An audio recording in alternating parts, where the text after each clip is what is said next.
This, an atom of hydrogen, which is one of the principal elements found in a golf ball, is the simplest of all atoms. It consists of a negatively charged light particle called an electron, which revolves in an orbit about a nucleus. The nucleus of a hydrogen atom is made up of a single particle with a positive electrical charge and is known as a proton. To re-emphasize the submicroscopic nature of our subject, if we could increase the size of the nucleus proton to that of a golf ball, the route of the electron would be about a mile away. Hydrogen is one of the most common elements found in nature. As a gas, it has many uses. One of them is fuel for welders' torches. Scientists have classified and arranged elements according to their atomic structure, and hydrogen, with its single proton, gets first billing. It is assigned the atomic number 1, which refers to the proton. The ability of an element's atoms to form chemical compounds, as hydrogen combined with oxygen to form water, is governed by the atom's electrons. In another form of hydrogen, there's a second particle in the nucleus. It carries no electrical charge, however. In the free natural state, the number of electrons and protons is the same, and the additional uncharged nuclear particle does not affect chemical behavior. We can view it as supercargo, dead weight, a passenger going along just for the ride. It is called a neutron. It gives this form of hydrogen an atomic weight of 2, the sum of the protons and neutrons in the nucleus. Different forms of the same element, with different weights but carrying the same electrical charges and having identical chemical behavior, are known as isotopes. For example, adding this neutron to a standard atom of hydrogen would produce this isotope of hydrogen known as deuterium. This is the hydrogen in heavy water. Adding another neutron produces a third hydrogen isotope called tritium. One rung above hydrogen on the ladder of elements is helium.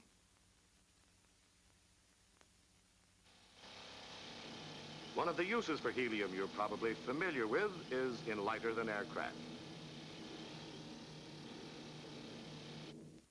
A helium atom has 2 electrons and a nucleus composed of 2 protons plus 2 neutrons. So helium has the atomic number 2, same as the protons which it possesses, and an atomic weight of 4, its protons plus neutrons.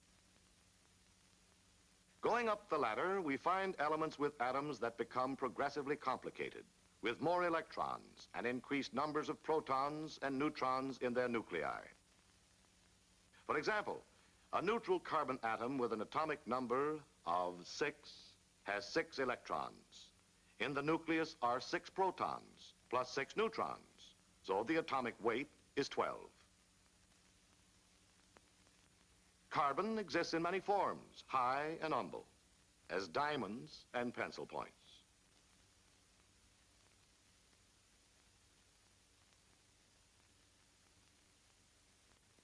At the top of nature's ladder is the most complex atom, uranium, with an atomic number of 92. Naturally occurring uranium has 3 isotopic forms, with atomic weights of 234, 235, and 238. Uranium and its neighboring elements are maladjusted. Their atoms have an unstable number of protons and neutrons.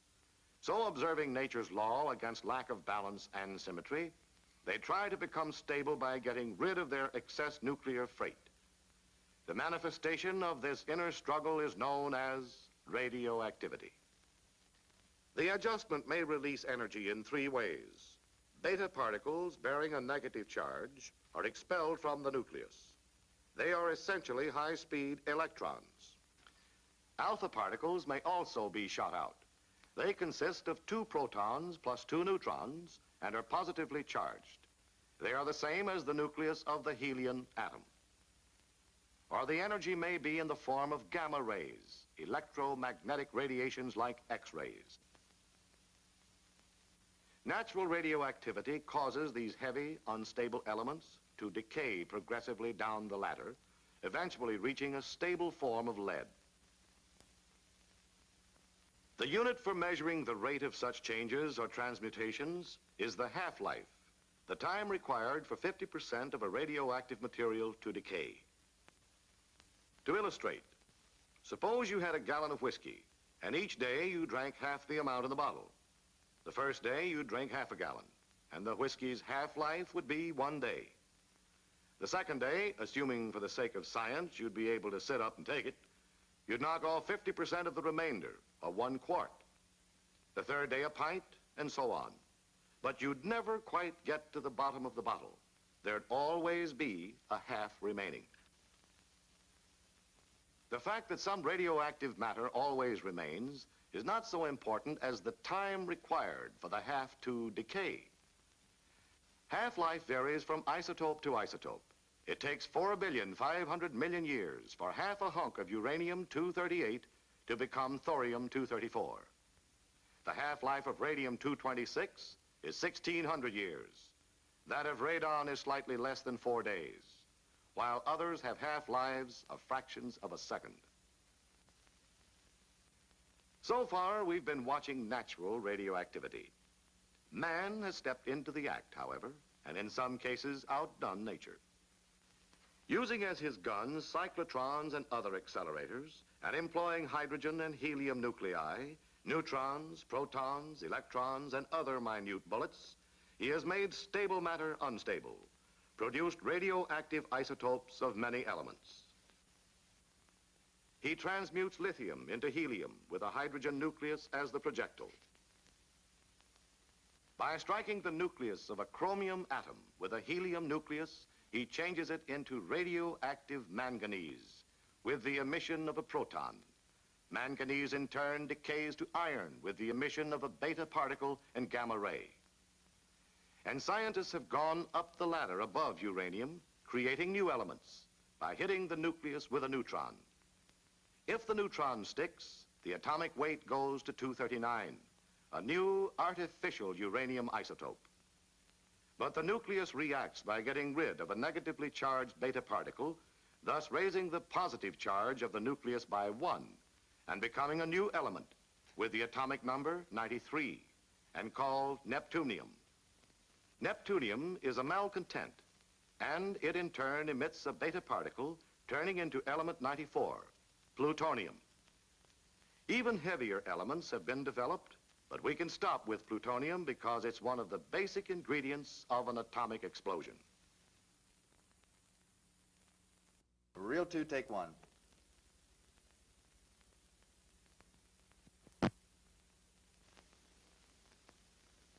In trying to bring about such an explosion, scientists had 2 recipes, 2 blueprints to follow.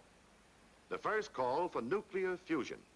To illustrate, here are 4 hydrogen atoms. If fused, brought together under proper conditions, they form 1 helium atom. But a loss of weight occurs during the process. In other words, the parts are heavier than the whole. Why? Because when the fusion takes place, this extra mass or weight is converted to and released as energy. Energy which might be put to some use. The sun has the key to this combination. It is continually converting hydrogen into helium and sending the resulting energy earthward. That's the principle which might make a hydrogen bomb work.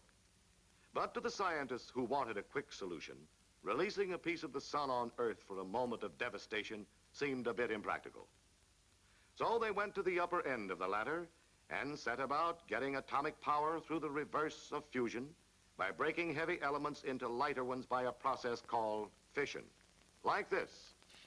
When hit by a neutron traveling at a certain speed, the nucleus of a uranium-235 atom breaks up into 2 much lighter elements, with a tremendous release of energy from that which held the tightly packed nucleus together, like this. While it seems inconsistent that both building up and breaking down of atoms releases energy, this is only possible at the far ends of our ladder of elements, where fusion produces energy through the combination of the lightest elements and fission splits only the heaviest. The products of fission and fusion tend toward the middle of the ladder. In the case of fission, the possibilities seemed immense and workable. The scientists knew that the fission of 1 pound of uranium would produce as much energy as the combustion of 1,400 tons of coal, or 250,000 gallons of gasoline. The question was how to do it. How to produce the breaking up of the millions of atoms in a comparatively massive hunk of uranium and do it instantaneously, so that instead of a gradual release of smooth power as demonstrated by a moving locomotive, the energy would be built up, then let loose in a violent explosion.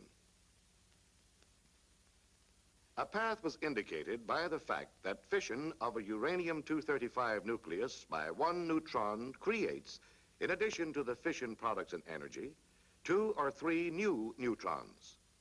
Perhaps these neutrons could be put to work in developing a chain reaction. This is an example of a chain reaction sustaining itself. This is one that builds up to a big finish. If several neutrons could be produced in a single fission of a uranium atom, and these neutrons in turn could be used for further fissions, then a chain reaction would be developed, which would reach a colossal climax. The energy liberated by each fission step would be let loose in a mighty explosion. They knew that uranium-235 was good fissionable material. They also knew it was scarce. 1 part in 140 of natural uranium is 235. An insignificant amount is 234, and the rest is 238, which wasn't a suitable ingredient. It was hard to extract the good from the bad because, being isotopes, both had the same atomic number of 92, therefore the same chemical behavior. The very slight difference in atomic weights, however, made possible several ways of achieving the separation by physical means. If natural uranium gas is passed along one side of a porous barrier with a greater vacuum on the other, the lighter 235 atoms will go through the barrier a bit faster than the 238. By this process, it is possible to enrich the uranium with the 235 isotope, enrich it enough for fission purposes. The Manhattan Engineer District team of scientists, engineers, industrialists, labor, and military built huge plants to produce the stuff by this and other means. The scientists went further, taking advantage of the fact that uranium-238, instead of fissioning, tends to capture neutrons to ultimately become plutonium, and plutonium is as effective for fissioning as uranium-235. The Manhattan Engineer District team built a plutonium plant at Hanford, Washington. Our bomb builders were nearing the goal. They had the substance. Now for the shape. This isn't it, and the reasons become obvious when we hit the block with a neutron and follow the careers of the 3 neutrons we assume are formed by the initial atom split. This neutron enters a nucleus without causing fission. It's captured. It's a dud. These 2 escape. This is then a hunk of fissionable material in which the neutrons accomplish nothing, and in which a chain reaction can't even get started. It's called a subcritical mass. The problem of the scientists became clear: to make fullest use of all neutrons produced in a single fission. A big step toward their goal was to prevent the escape of the neutrons. Here, 1 of 3 neutrons makes good, fissioning another atom and starting a chain. Our material is now called a critical mass. This would be fine for an atomic power plant, but it isn't enough for an explosion. To get that, we must keep the birth rate of the neutrons well above the death rate. 1 neutron must produce 2, 2 must produce 4, and so on. Then we'll be in business. One way to cut down neutron loss and increase the number of fissions is to give them more working room. Yet, Since we are dealing with bomb material, we must economize on size. So the best shape is a sphere, which has minimum surface area through which neutrons can escape, with maximum volume in which they can work. And we can further decrease neutron loss by covering our bomb with a special mirror, which will reflect the neutrons, turn them back into the field of play. When we get a successful chain reaction growing, we have what is called a supercritical mass. And our situation is also supercritical, because we aren't ready for an explosion. We must keep our supercritical mass divided into subcritical parts until the proper time. When the explosion is desired, the parts are brought together quickly and kept together long enough for a great number of fissions to occur. The time for our bomb to explode is less than a millionth of a second. In building our bomb, we've been playing a game, toying in a broad general way with theories already worked out in detail and executed by those who during World War II developed and produced the most destructive weapons of all time. Theirs was a dramatic role and a precarious position. They couldn't experiment realistically along the way. They couldn't conduct small, safe, pint-sized tests. There's no such thing as a small, safe, atomic explosion. Below critical size, the bomb is a bust. Above, it's a burst. Compromise wasn't possible. To those who early on the morning of July 16th, 1945, awaited the setting off of their first atomic bomb, it had to be all or nothing. But which?